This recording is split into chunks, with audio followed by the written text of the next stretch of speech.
and welcome back to the Phil Gadd podcast, where I delve into the minds of entrepreneurs and learn how they achieve their starts, overcome obstacles, and develop their own success and growth. By listening to my podcast, you can implement these strategies and learn and start shaping your own growth mindset and entrepreneurial journey. It can be that simple.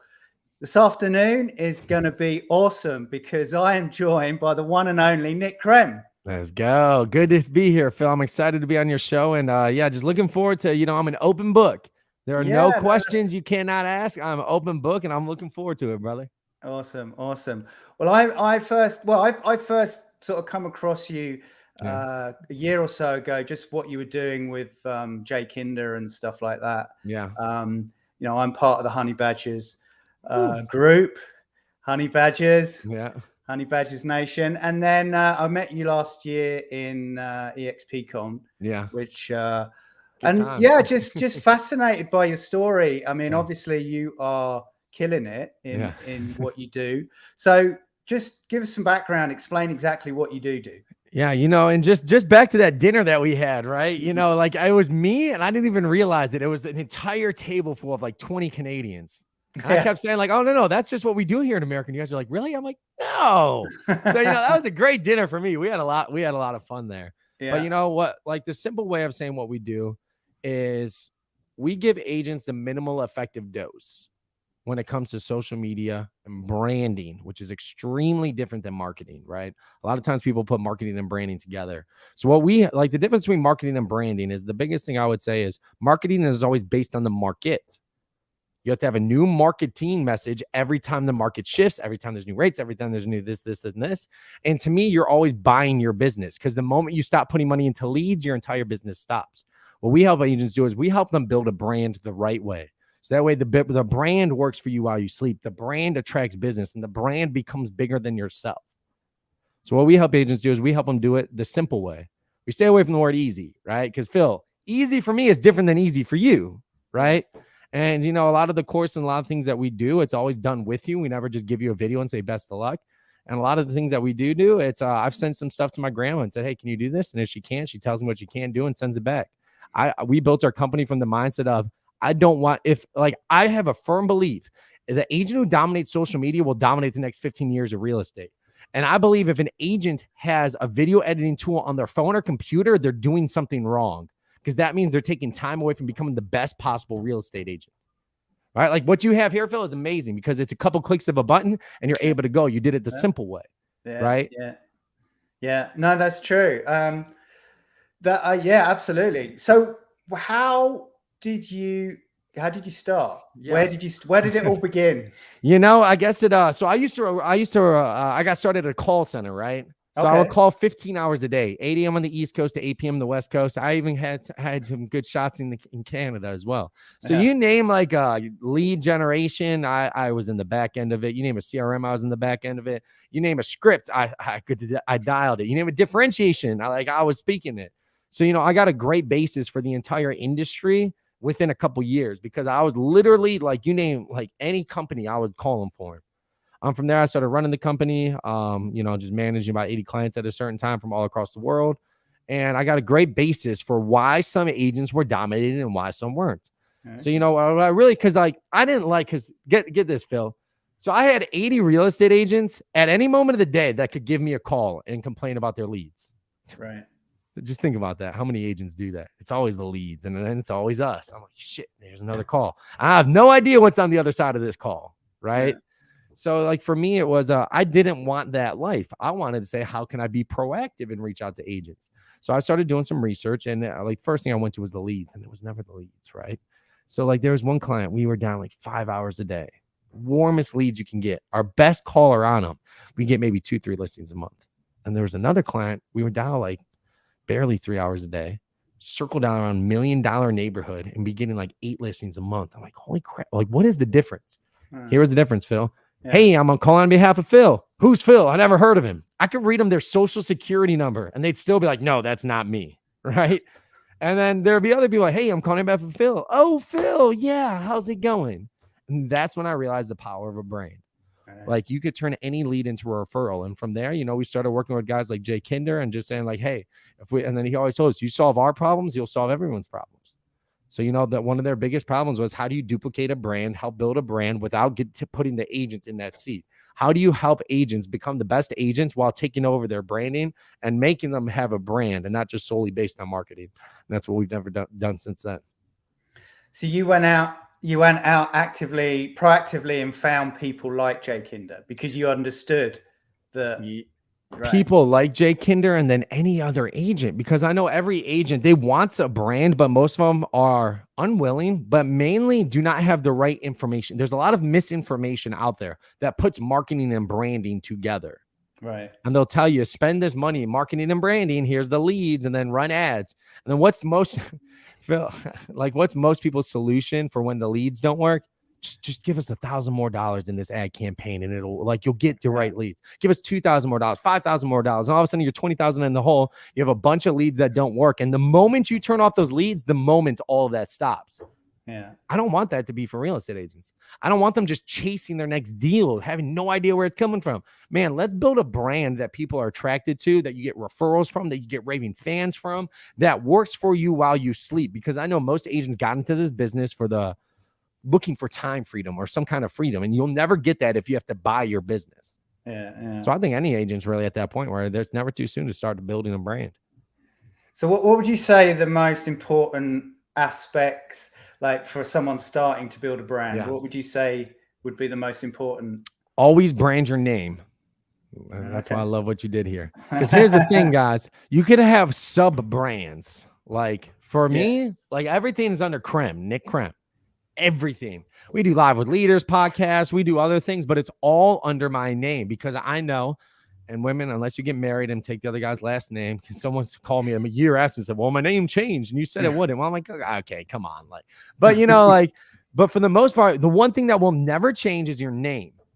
Don't worry about the brand colors, the brand logo. None of that matters, really. Yeah. At the end of the day, it's not about those things. Your name is your brand. Your core values and your beliefs are your brand, not your slogan. It's true. Your slogan might be memorable, but when you can clearly say, here are my core values and what I stand by, here is what I believe in as a brand. The people who say, I believe in that too, that's how you attract people. That's how you build a brand that lasts the test of time. That's true, actually. I've always used, even in my previous line of work, I've always used philgadd.com. Because no matter, you can take that no matter what business you go to. Right, exactly. So, all right, here's one for you. How do you define success? So, success, I believe, that's tough because, you know, I shared the stage with my first billionaire recently, right? I didn't even know this dude was a billionaire until he like walked off stage, and I don't know how he casually did it. It was the most casual way I ever found out to do as a billionaire, but he basically walked off and said he had to check his $1 billion real estate portfolio and he had to get a call. And he wasn't doing it in a braggy way. He was just literally letting us know what he's doing. We're like, did he just say that yeah, I guess he did. But, you know, this guy on stage is, you know, like, and this is why it's tough for me to answer that question because my whole perspective on success changed after this day. Like I never looked at it the same. And this was like in the last 6 months.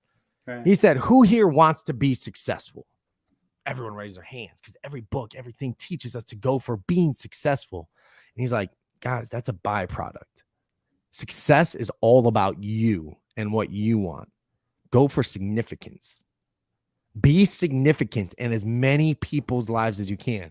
Be that one person where it's like, man, if it wasn't for Nick, I would not be here. Be that one person who is reaching out when people need help. Be significant in all your workers' lives, all the people you try and touch, your clients, your significant others. Be as significant as you can, and success follows.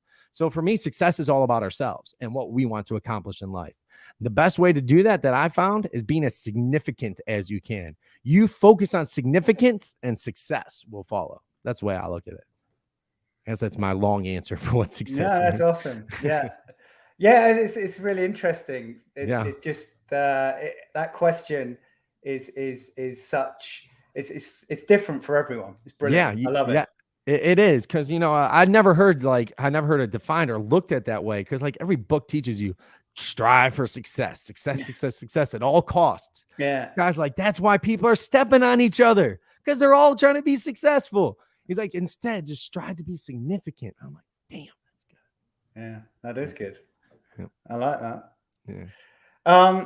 So, you know, just give us a bit of a timeline then of your, so how many, and what was the big, like, what was the big aha moment for you from being like, you know, in the sales, calling all day long to like, I can do this on my own, and I can, well, what you told me before this call, that your business is now like international. It's across. We're, last I checked, we were 13 countries, and we're all 50 states, and that's in that we did that in less than 3 years. We're a little over 3 years old now as a company, and I've been in the industry for about 6 to 7 years total. Wow. So, you know, I was at the call center for about 3 years, and then I did have an aha moment. So one of my mentors, Al Stasic, so he invited us to go to this mastermind. When I say invited, he bought my plane ticket and my Airbnb, and he snuck me in the mastermind, right? So he kind of snuck me in. I had to write my own name tag and everything. And, you know, we're sitting there with some of the top producers in the industry. I walked in there thinking, like, I have no business being here. Like, you know, they always say you should be the dumbest person in the room. I walked in there thinking I was the dumbest person in the room. I'm like, dude, there's like the top agent in California, one of the top teams in Florida. You know, Veronica Figueroa wasn't even at the company yet, and she was in the room. Like, it was a big deal, this room. And, you know, I walked in there thinking I have no business being here, you know, all these things, or an employee. By the time I got back, I sold everything I had, quit my job, moved back home, and started this company. And it wasn't because like somebody gave me an idea. And it wasn't even the idea itself. It starts with the belief. The belief that, like, these guys got out there and got vulnerable. Like Jay talking about how he canceled his Netflix subscription one year, but he just kept going. People talking about how they literally lived in their car with their family and kids because they had to sell their house to put a down payment on an office. Like, these people talking about what they had to do, and every one of them humanized themselves to an extent where it's like, wait, they're no different than me. They just believed in themselves a little bit more. So, you know, from there, we actually in the next 3 months, we started our first company. My brother flew to Thailand and shot a documentary because we started a nonprofit that started fighting child trafficking all over the world, which we're actually doing an event for in about 3 weeks in Cleveland. And, you know, from there, I just was like, you know what, we can do anything. And it starts with the belief. When you have a belief that you can do anything that you want in this world, and you just know the only thing that would be stopping you is yourself, then everything becomes a lot simpler, because it's like, oh, so it was just me that was stopping me the whole time. It was just my limiting beliefs. You know, there's this thing called law of the lid where, you know, like, fleas will jump. So like, if you put fleas like out there, they can jump like I don't know how many feet, but it's like 3-4 feet in the air. It's insane, right? Yeah. But you put fleas in a lid and you put a lid on it, they'll start to jump like 3 inches. You take the lid off, they still believe the lid's there. So they will not jump out of that jar. They'll jump 3 feet in the air. So that's what they call it, the law of the lid. Where you believe your limits are truly your limits. But the moment you say, I believe I can go farther than that, then you start realizing there's no lid. And you're like, man, you can only go as far as you believe you can. You know, and that's something where I started looking into this some more. The reason why most people who are heavier lose weight and then they gain it back is because they don't believe they're the person that looks good and thin and like healthy. They believe they're still the individual who's like bigger. So unless you start believing that this is you, you will gain that weight. And I started looking, man, I'm like, dude, it all starts with the belief that you can do something. And when I left there, I believed more than anything. Like, I believed in myself, and I'm like, I don't care what. Me and my business partner, who's my brother, always say, I don't know what and I don't know how, but we're going to get it done. Yeah, that's cool. Yeah, absolutely. It you know, sometimes you can leave events like that, or there's things that people, individuals that will give you that belief to go and do what it is necessary that you need to do. Yeah, you know, and most people leave those events and they say they're going to change and do all these things, and 3 freaking months later, they're back to doing the same thing. Doing the same dang thing as you were months ago. Why is that? Why do you think that is? Man, it's because they don't believe. It's because they don't believe. It's because they hear these ideas, they think they're great, but they will never get past how good they believe that they are, how great they believe that they are, how much they believe in not even the idea, it's the believe in themselves that they will get through this. They'll try it for 2 months and then they never had the belief. They just saw the money. They never believed in themselves that they can do this. It all starts with the belief. If you don't have that belief, then you're done. It's over, because you're only going to go as far as you believe you can. And it's the same thing with other people too. And this is why it gets tough too. Once you get further, like, let's say, like, I have to struggle a little bit sometimes going back to Cleveland, where some people, you know, like, I can still kind of see like how some people act because they see me as a call center boy. And I'm just like, you know, once you exceed further than other people believe that you could, there starts to be, they try and drag you back to where you were.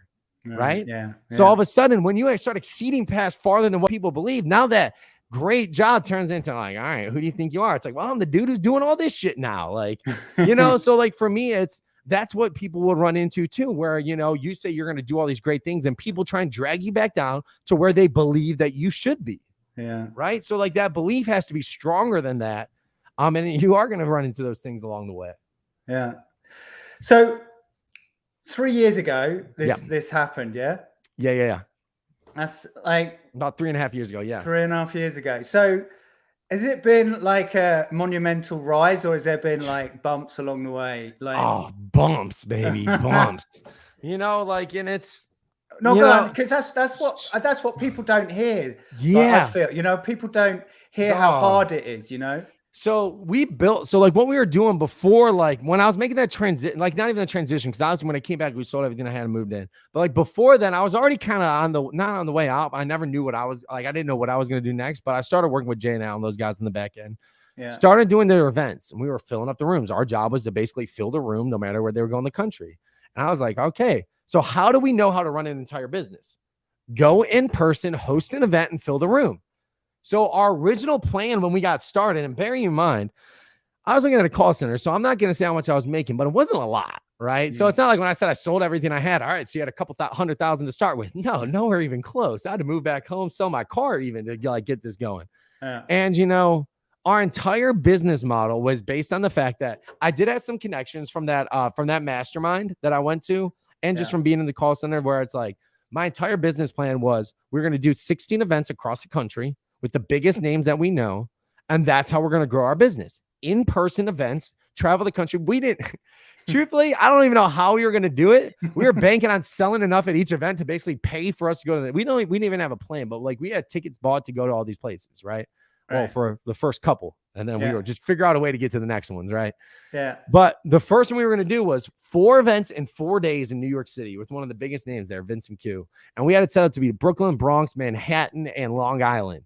We were going to knock out all those events. 4 events in 4 days. I've never even been in New York City, but I'm going to knock it out in 4 days and then go to New Jersey right after that. 2 days before that, we were putting money behind this, right? COVID hit. And our entire business plan just went out the window. Literally the entire way we said we were going to build this business, gone. The little money that we had invested into this, gone. Overnight. I pouted for about 30 minutes. Not going to lie. Like just straight throwing things. I was like, you know what? What if we took this virtual? Right. So that's, I don't know if you remember Live with Leaders. Do you remember us doing that? Yeah, I did. That's when I first became aware of you. So that's how it happened. All those 16 people were supposed to be doing in-person events with them. And I texted each one of them and I said, what if we take this virtual? Right. And they're like, I'm not saying we're the first ones to do it, but damn it, I did not see anybody before us make that huge change to do a huge virtual event like that. And then I also saw there's NAR did Leaders Live like a week after we did. And it was just kind of cool to see the entire industry kind of follow suit. But we did that huge event. We ended up having over 10,000 people tune in. The average watch time was 6.5 hours. And it was like, that was the big coming out for our company. And, you know, there were other things along the way where we started doing virtual events for other people. But here's what I'll tell you, that's a huge project and a huge lift. And that's not a business, because a business has systems. A business follows a process. Those events were huge lifts. So all of a sudden we're getting paid a good amount. But now it's like, dang, like we are hating life. Because nothing's a system. You can't really hire out when you don't have a system, and it's all based on your own creativity and like your ability.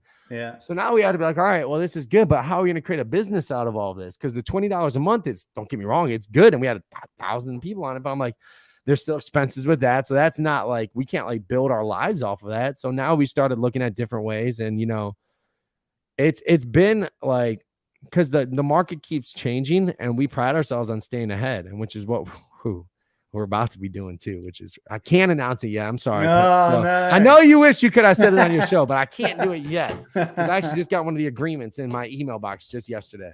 Okay. But just continuing, Jay always told us from the very freaking beginning, solve problems, don't create shiny objects. Right. And I think that's one of the things that has been a struggle is I refuse to create a shiny object and I refuse to not deliver value in what we're doing. So for me, like the ups and downs, I mean, there's a lot on the personal side too, like I think it's a big lesson that I learned is fun at the expense of my success is no longer fun. So, like going from, like I'm 27. So like when I started this, I was 24 living in Cleveland, which is my hometown. Yeah. All my buddies and everybody going out and blowing me up and knowing I'm doing more well now, they're blowing me up even more. Asking me to do these things, asking me to go out, things that I used to believe are fun, which in reality, they still can be fun, but I know it would be detrimental to my success. And, like they would be in my ear saying, well, you work for yourself. You can go in whenever you want. I'm like, yeah, that's exactly why I'll never work for yourself. You know what I mean? Like, but it's just tough when your entire friend group is just, they cannot relate.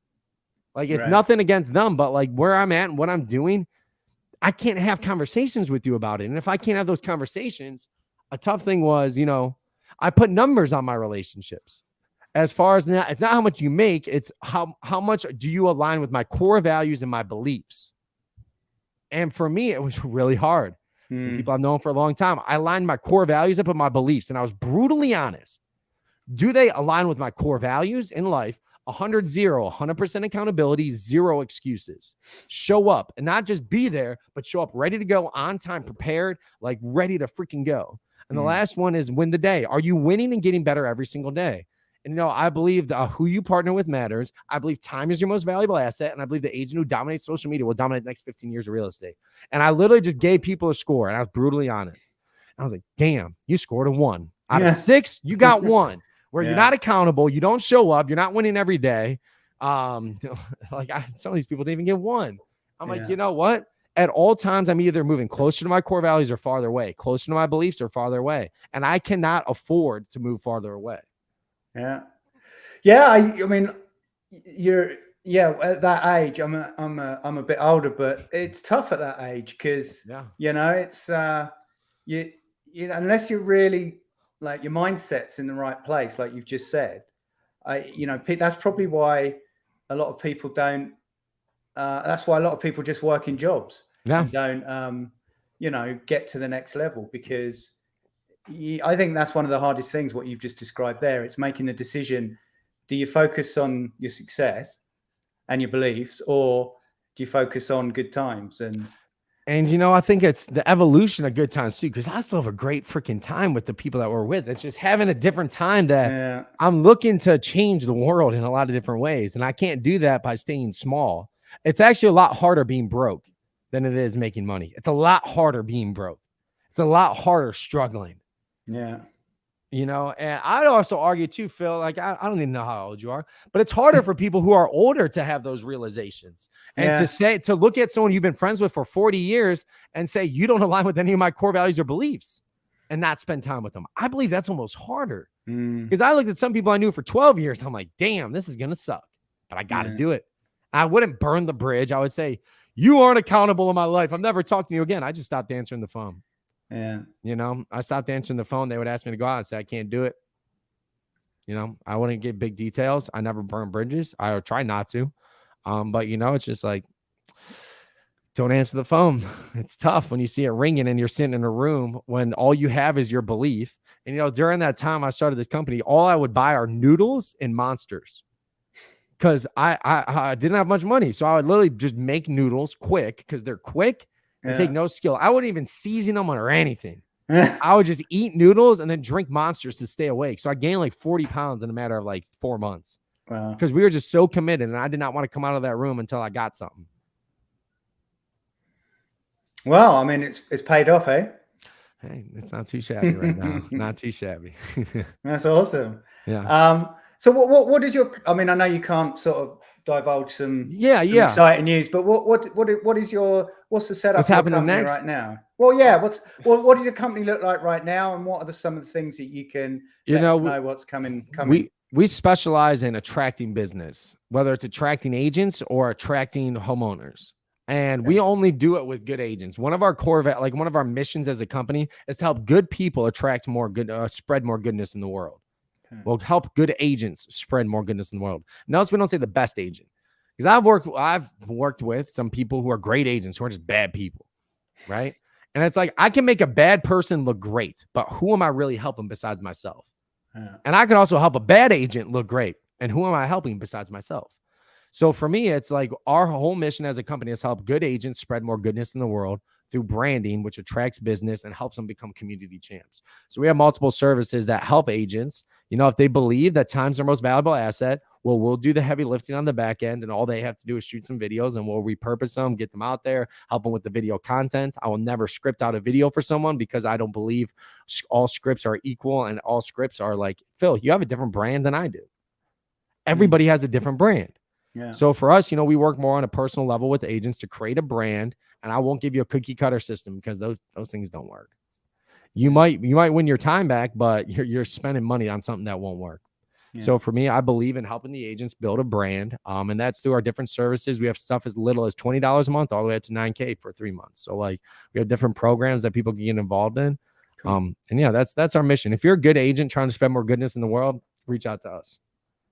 And it's just Nick Krem, is it? Is that the best way to? NickKrem.com. NickKrem.com. NickKrem.com. Awesome. And we have a lot of different like free branding classes. We have that 16-hour. So we had actually like a 10-hour training series that you can get there absolutely free. So you can get free training. We have branding classes, a bunch of things that can help you guys get started.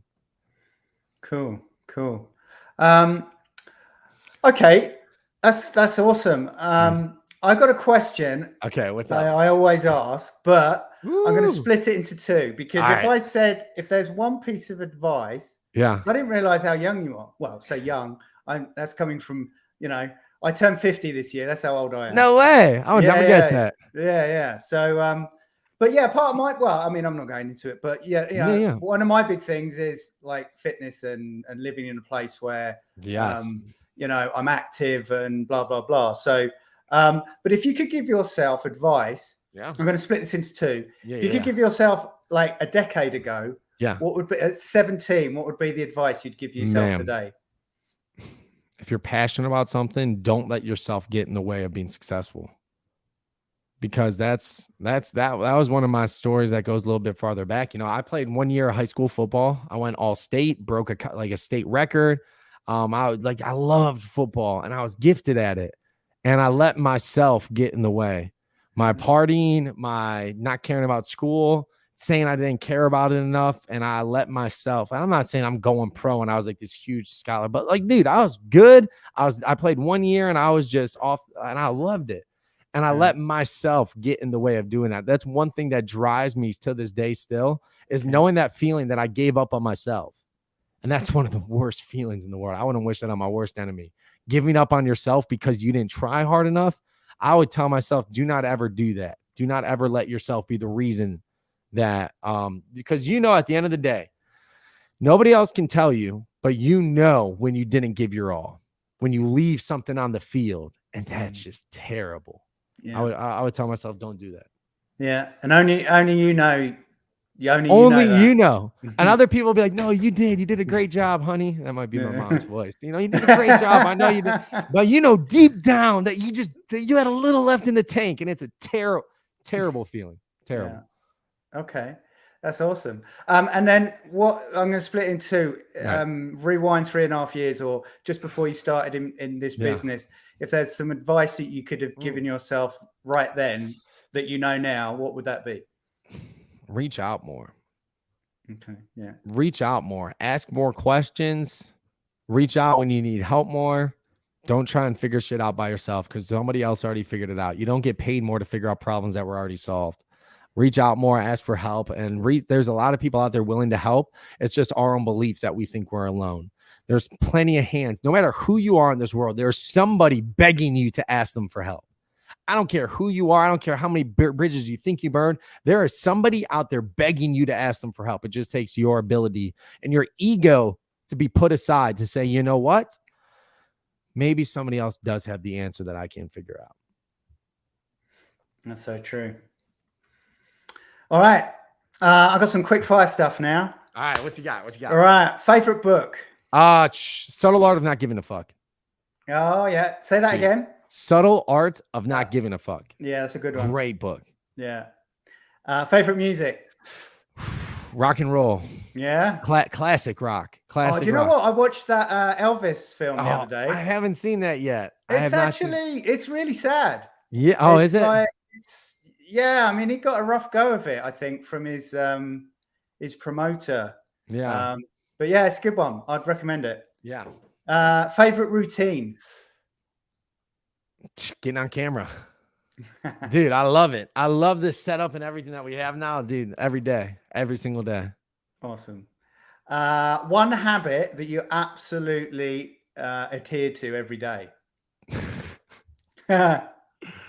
Oh shit! I would say get on camera. Literally every single day I'm on camera. Some way, shape, or form, I am on camera every day. Cool. One habit that you find really difficult to do? Freaking work out every day, man. Like, it's so hard. Like you're getting a good rhythm. And I'll tell you what, especially squatting again, getting back on the squats, like that's the one that always holds me back a little bit because I know how much my legs are going to hurt the next day. Yeah. You know, I know once you get started a couple weeks in, you're gravy. But that first one getting back, is like even working out, I can do that. But I know when I hit the squats, I'm like, oh, that's going to suck. Cool. All right, Nick. So yeah, just let everyone know how to get hold of you again. It's nickkrem.com. Yeah. nickkrem.com. Simplest way. First name, last name.com. Awesome. That's simple. Yep. All right, mate. Well, listen, it's been a pleasure again. Absolutely. Always a pleasure to chat with you. Hopefully I'll see you again in a couple of months back in Vegas. Yeah. And, you will. I'm sure we'll have some good times, especially now you've told me what Jay's just booked out for the Honey Badgers. Oh, it'll be a great time. It'll be a great time. That sounds awesome. Well, listen, Nick, really appreciate your time. Thanks for giving me this half hour today, and all the best with everything. And absolutely super excited to hear what's coming. I know you can't quite tell us just yet what it is, but yeah, I'll let you know right when we roll it out, Phil. You'll be first on my list. Sweet. All right, mate. Man. Awesome. We'll see you. Yeah, see you later, man.